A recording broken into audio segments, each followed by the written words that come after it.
Welcome to mini foods Jaisingh. எல்லோருக்கும் வணக்கம். இன்றைக்கி நம்ம வீடியோவில் சிம்பிளான மெத்தடில் கொஞ்சம் வித்தியாசமாக கொலா புட்டு வந்துட்டு நம்ம வீட்டில் இருக்கிற பொருட்கள் யூஸ் பண்ணி எப்படி செய்யலாம் அப்படின்னு தாங்க பார்க்க போகிறோம். கொலா புட்டுனால நமக்கு எல்லாருக்குமே பிடிக்கும். ஆனால் கொலா புட்டு செய்கிற பாத்திரம் வந்துட்டு நம்ம எல்லாருக்கிட்டையுமே இருக்காதுங்க. அதுக்கு பதிலாக நம்ம இது போல் ட்ரை பண்ணலாம். இது போல் வந்துட்டு ஒரு பெரிய சிரட்டை வந்துட்டு எடுத்துகிட்டு அதை நல்லா க்ளீன் பண்ணி சுத்தம் பண்ணி எடுத்துருக்கிறேன்.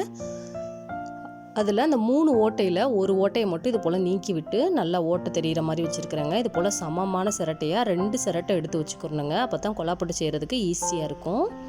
இப்போ ஒரு பாத்திரத்தில் 1 கப் அளவுக்கு இடியாப்ப மாவு சேர்த்துக்கிறலாம். இடியாப்ப மாவும் நல்லா வறுத்த மாவுங்க. நல்லா மணலாக இருக்கணும். பாருங்கள், இது போல் நல்லா வறுத்த மாவாக இருக்கணும். அப்போ தான் புட்டு வந்துட்டு நல்லா டேஸ்ட்டாகவும் இருக்கும். அந்த புட்டோட பதம் வந்துட்டு கரெக்டாகவும் இருக்குங்க.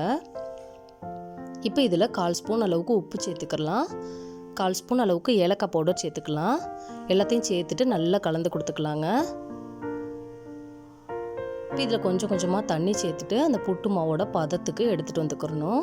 தண்ணி வந்துட்டு ஸ்டார்டிங்லேயே ஜாஸ்தி சேர்த்துடக்கூடாது. கொஞ்சம் கொஞ்சமாக இது போல் தெளித்து தான் கலந்தெடுக்கணும். அந்த மாவில் இருக்கிற பெரிய பெரிய கட்டிகள்லாம் உடச்சி இது போல் உதிரியாக எடுத்துக்கணுங்க. தண்ணி சேர்க்குறதுக்கு எந்த அளவுமே கிடையாது.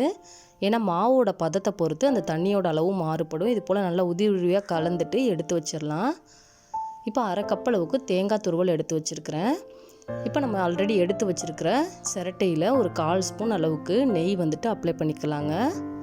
சிரட்டை வந்துட்டு இது போல் க்ளீனாக சுத்தம் பண்ணி எடுத்துக்கோங்க. இந்த நெய் சேர்க்கறதுனால அந்த புட்டு ஒட்டாமலும் வரும். அந்த புட்டில் நல்ல வாசமும் இருக்குங்க. இப்போ ஃபஸ்ட்டு ஒரு லேயர் வந்துட்டு கொஞ்சமாக தேங்காய் துருவல் சேர்த்துக்கலாம். அடுத்து கொஞ்சமாக அந்த புட்டு மாவு சேர்த்துக்கலாங்க. சேர்த்துட்டு நல்லா அழுத்தி கொடுத்துக்கிறணும். நல்லா பெரிய சிரட்டையாக இருந்துச்சுன்னா ஒரு ஆளுக்கு அந்த ஒரு சிரட்டை புட்டு வந்துட்டு சரியாக இருக்குங்க. அடுத்து ஒரு லேயர் தேங்காய் துருவல் சேர்த்துக்கலாம்.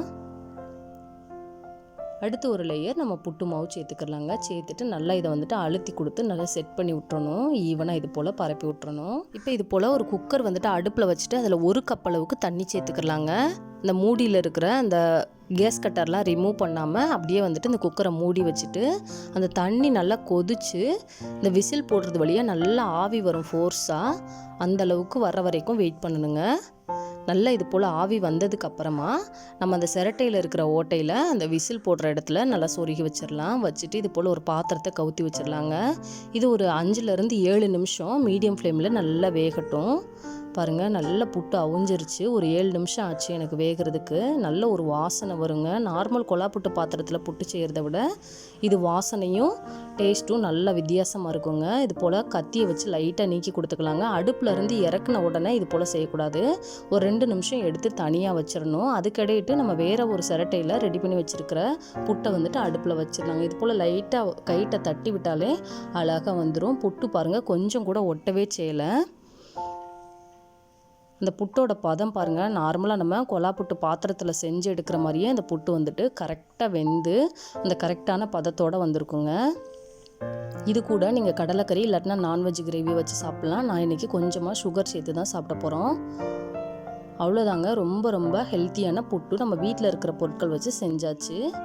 இந்த வீடியோ பிடிச்சிச்சுனா லைக் பண்ணுங்கள், கமெண்ட் பண்ணுங்கள், உங்கள் ஃப்ரெண்ட்ஸ் அண்ட் ஃபேமிலிஸ்க்கும் ஷேர் பண்ணுங்கள். இதே போல் சிம்பிளான ரெசிபிஸ் வீடியோ தொடர்ந்து பார்க்குறதுக்கு mini foods Jaisingh channel subscribe பண்ணுங்கள். தேங்க்ஸ் ஃபார் வாட்சிங்.